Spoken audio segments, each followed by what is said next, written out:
Olá, está no ar o Jornal da Câmara. A Comissão de Meio Ambiente recebeu representantes do Executivo para colher esclarecimentos sobre as obras de contrapartida ambiental do PISA. O Programa Integrado Socioambiental é uma das maiores obras da história de Porto Alegre. O projeto começou a ser implantado em 2007 e a previsão de conclusão é no final deste ano. O objetivo é ampliar a capacidade de tratamento de esgotos de 27% para 77%, evitando despejo diretamente no Guaíba. O PISA também pretende recuperar a balneabilidade do lago até o ano de 2028. Estão sendo investidos mais de 500 milhões de dólares. O PISA vem sendo discutido desde o ano 2000. A implantação do projeto foi muito esperada, tendo em vista que Porto Alegre tem um dos piores índices de tratamento de esgoto do país. Mas uma obra dessa magnitude também gera impactos negativos. No momento em que essas obras vão demandar retirada de terras, retirada de arborização, retirada até de pessoas que moram em muitos lugares, se exige, como uma contrapartida, se exige medidas mitigadoras e compensatórias a esses impactos. Para compensar os danos ambientais, o Executivo tem que garantir contrapartidas à cidade. A Comissão de Meio Ambiente questionou o andamento das duas maiores ações. Uma delas diz respeito à criação do primeiro parque linear de Porto Alegre. O objetivo é transformar as margens do Arroio Cavalhada, de onde estão sendo retiradas 1.500 famílias, em parque. O espaço deve contar com ciclovia e equipamentos de esporte e lazer.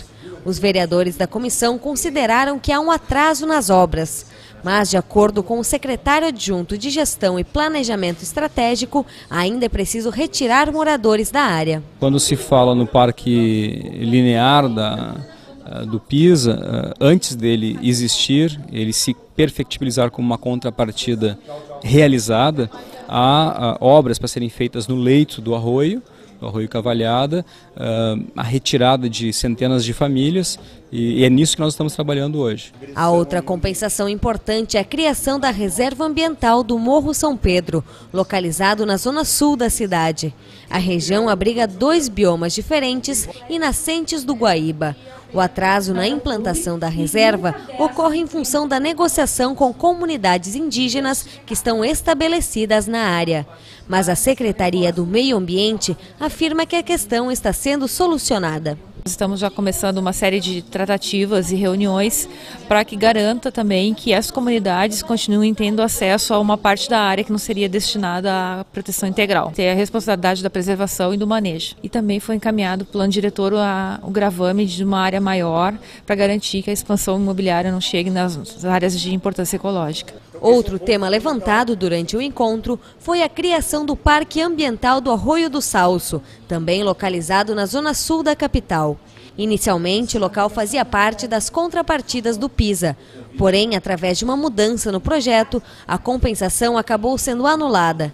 Os parlamentares alertaram para a importância de preservação da área. Maurício Cunha informou que o Executivo já havia buscado verbas para o espaço através do programa PAC 2, mas não obtiveram os recursos. Tem se falado muito no Arroio do Salso, que é um dos ecossistemas mais importantes de Porto Alegre, uma zona ainda muito natural.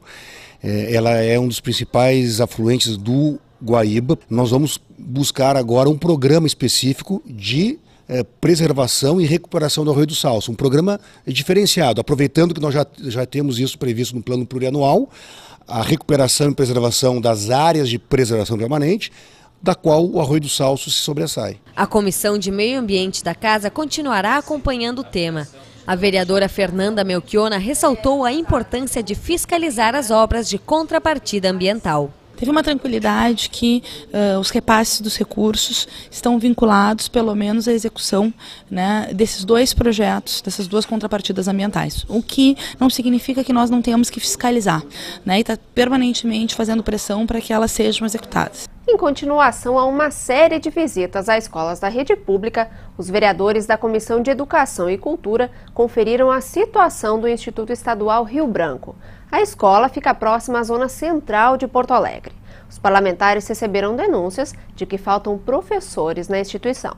O Instituto Rio Branco faz parte da rede estadual de ensino. Com 1.369 alunos, oferece turmas da educação infantil ao ensino médio nos 3 turnos. De acordo com o diretor da escola, faltam 7 professores para completar o quadro. Ele atribui o problema à falta de planejamento depois que passou a vigorar a Lei do Piso, que reduziu a carga horária dos professores com os alunos. Os professores têm que trabalhar diretamente com o aluno. Para quem tem uma carga horária de 20 horas, tem que trabalhar 13 horas relógio, ou convertendo para períodos de 50 minutos, 15 períodos de 50 minutos. Então, no ano passado, os professores trabalhavam 16 períodos. Então é fácil fazer a matemática, a cada 10 professores eu tenho 10 períodos a descoberto. E foi esse procedimento que não foi feito devido planejamento estratégico para as escolas. Nós estamos pagando o preço de ter os alunos sem aula. O baixo salário dos professores é outro fator que contribui para a falta de profissionais, afirma Oliveira. No Instituto Rio Branco, além de professores, faltam também funcionários na limpeza e administração. A vereadora Sofia Cavedon se preocupa com a falta de professores, mas vê com bons olhos a implementação da Lei do Piso. Uma escola que já começa a usufruir do 25% da carga horária para a formação dos professores, para planejamento, que faz parte da Lei do Piso. Isso foi implantado no ano passado e a direção aqui nos contando que está agora organizando para os professores terem horários coletivos. Então tem um debate pedagógico, uma transformação em curso, que nós queremos que, sim, todo esse anúncio que o governo está fazendo estadual de reforma, de investimento na estrutura física, acompanhe e de, vamos dizer assim, estabilização do quadro dos professores, acompanhem esse debate que a escola está aberta para fazer de transformação pedagógica.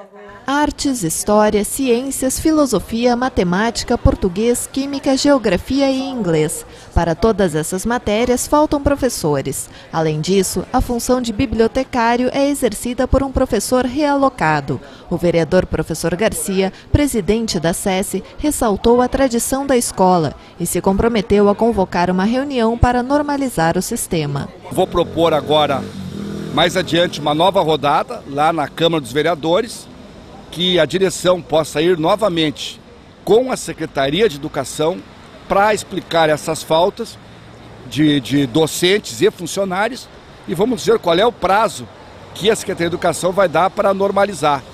Nós entendemos o que não pode é os alunos ficarem sem aulas, embora todo o esforço da direção, ocupando outros professores, dando tarefa, mas na realidade todas as situações são paliativas. Nós queremos a normalidade do ensino letivo nessa escola.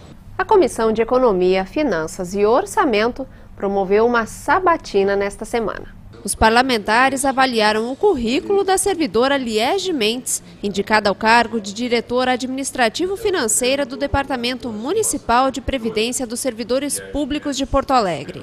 A aprovação dos vereadores está prevista na legislação municipal e é um requisito para assumir o cargo. Todos os parlamentares da CEFOR foram favoráveis à promoção de Liege Mendes. A Comissão de Constituição e Justiça recebeu os requerentes da CPI da Saúde. No dia 5 de março, o vereador Elias Vidal assinou o pedido de abertura de comissão parlamentar de inquérito. O processo estava em aberto desde 2010 e precisava de uma 12ª assinatura para ser protocolado. A Comissão de Constituição e Justiça coloca em dúvida a legitimidade do pedido de abertura de CPI. De acordo com o vereador Luiz Braz, 2 das assinaturas colhidas em 2010 não têm validade, pois dizem respeito a parlamentares que não atuam mais na Câmara Municipal. O requerente da CPI, vereador Pedro Ruas, discorda da posição do presidente da CCJ. Ruas vai pedir que o Ministério Público Estadual envie ao Legislativo dados referentes à atuação da empresa Reação, contratada na época pela Secretaria Municipal de Saúde. O pedido de abertura de CPI continua sendo avaliado sob relatoria do vereador Reginaldo Pujol. Os taxistas da capital pediram a ajuda da Câmara de Vereadores na reformulação da Lei 3.790. A legislação da década de 70 regulamenta o serviço de táxis na cidade. O presidente da Associação dos Permissionários Autônomos de Táxis de Porto Alegre lembrou que a legislação está congelada pelo Ministério Público e pelo Tribunal de Contas do Estado devido aos inúmeros processos que envolvem o serviço. Segundo Walter Barcelos, mais de 10 mil pessoas estão envolvidas nesse modal de transporte e estão sendo prejudicadas com a situação. Já está quase fechando um ano e ninguém resolveu nada ainda. E a legislação tem que ser normalizada para transferências normais e em caso de hereditariedade. O Poder Legislativo tem que ter uma posição porque é ele que legisla sobre serviços de táxi em Porto Alegre ou transporte no modo geral. Nós já conversamos com o Executivo está posicionado a nosso favor e nós também queremos a Câmara ao nosso lado. Conforme dados da EPTC, em Porto Alegre, quase 4 mil carros compõem a frota de táxi, uma média de 365 habitantes por veículo. Além disso, em 2010, apenas 3 carros eram adaptados a portadores de deficiência. A idade média da frota é hoje de 3 anos e meio. Os permissionários sabem da necessidade da renovação dessa frota, mas isto também está impedido no momento. O presidente da Câmara Municipal convidou a entidade a ocupar a tribuna popular para expor aos vereadores a situação da categoria. Mauro Zacher assegurou que o Legislativo Municipal vai auxiliar os taxistas na busca por uma solução. Eles estão aqui na Câmara sugerindo que a gente possa oferecer uma reunião onde esteja presente a EPTC, que possa nos dizer o tempo, que ainda necessita para elaborar uma lei extremamente complexa. Eu acho que seria importante a presença do Ministério Público também, que está acompanhando permanentemente essa questão. Então, nós estamos encaminhando para a CCJ. Eu estou atendendo um pedido do presidente de motivar a Comissão de Constituição e Justiça, chamar a Comissão de Urbanismo, Transporte e Habitação para se integrar num esforço conjunto. Os sindicalistas estarão aqui fazendo uma exposição na Tribuna Popular. Imediatamente depois, as duas comissões em conjunto vão tratar dos aspectos jurídicos na CCJ e materiais que envolvem o assunto. Os vereadores receberam denúncias sobre as eleições do Conselho Municipal de Desenvolvimento Urbano Ambiental. As irregularidades foram apontadas em sessão plenária durante a Tribuna Popular. O presidente do Sindicato dos Sociólogos do Rio Grande do Sul afirmou que houve manipulação nas eleições do Conselho, que faz parte da Secretaria Municipal do Planejamento. César Schutz acusa membros da própria secretaria de cometerem irregularidades durante a votação. Essa manipulação do Conselho, ela pode ter muitos fatores. Ela pode ser simplesmente a manutenção de um aparelho político ou por outras coisas a mais que devem ser investigadas e devem ser debatidas. Os vereadores se manifestaram favoráveis à investigação da denúncia. Segundo Schutz, o espaço da tribuna foi importante para dar visibilidade ao caso. Para a sociedade saber como é tratado, nesse caso específico, a participação popular. Porque a participação do Conselho é uma lei municipal que prevê uma participação triparte, comunidade, entidades e governo. Na sessão ordinária da última segunda-feira, também foi informada a troca de liderança na bancada do PPS. O vereador Paulinho Rubem Berta passou a liderar a bancada do Partido Popular Socialista na Câmara Municipal. Quem deixa o cargo é o vereador Elias Vidal. O memorial da Câmara recebeu o arquiteto espanhol José Maria Plaza Escrivá. Na reunião foi negociada a exposição de trabalhos de Escrivá na sede do Legislativo. A mostra reúne desenhos das ruínas da Missão de São Miguel. A exposição está prevista para abril e vai integrar a programação da Semana dos Povos Indígenas, organizada pelo Memorial da Casa. O evento também contará com palestras do autor. Escrivá descreve seu trabalho como uma reportagem gráfica. O arquiteto utiliza como técnica para desenho pena e tinta nanquim. Porque es una forma distinta de marcar lo verdaderamente interesante del patrimonio. Solo con la sensibilidad del trazo se puede marcar esa diferencia. Una máquina no lo puede hacer. Todo el mundo saca fotos con mejor o peor criterio, pero la sensibilidad de marcar lo que quiso marcar el artista, eso es imposible si no es otra mano la que lo trata de reflejar. A escolha das missões de São Miguel foi feita pelo valor histórico do local. O trabalho é intitulado São Miguel das Missões, Arte e Cultura dos Sete Povos. São Miguel es la única torre que queda de los 30 misiones del siglo guaraníes, y lo cual es un tema muy interesante. As obras serão cedidas à Câmara de Porto Alegre e passarão a integrar o acervo do memorial. O coordenador do setor pretende utilizar os desenhos em projetos pedagógicos. Tudo que nós fizemos foi acolher aqui uma iniciativa de grande qualidade que tem produzido uma obra muito expressiva.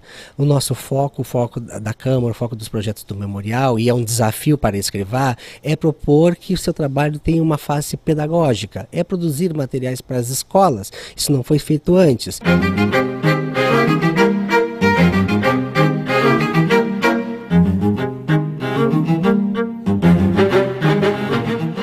O artista plástico Milton Schaeffer traz uma década de sua obra para a Galeria Clébio Soria da Câmara de Vereadores.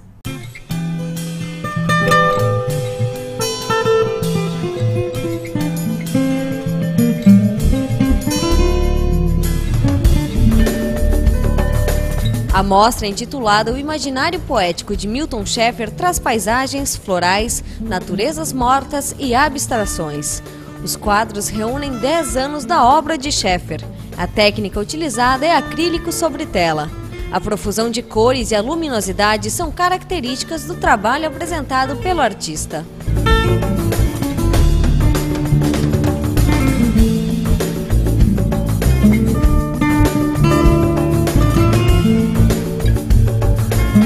Milton Schaeffer mora em Picada Café, na Serra Gaúcha. O contato com a natureza, que se intensificou a partir de 2003, inspirou a obra do pintor, que procura desvendar na tela as conexões da natureza com os mistérios da alma.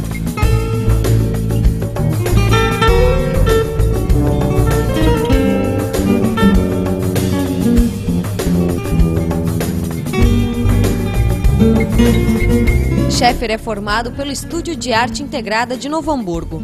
Ele tem seu ateliê e também possui uma galeria em Picada Café. O artista tem mais de 40 exposições realizadas no Rio Grande do Sul, Santa Catarina, Rio de Janeiro e no exterior.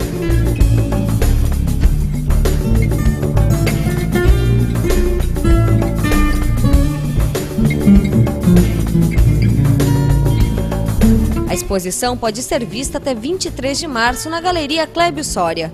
O horário de visitação é das 9 às 18 horas de segundas a quintas-feiras e das 9 às 16 horas às sextas. Informações pelo telefone 3220 4392.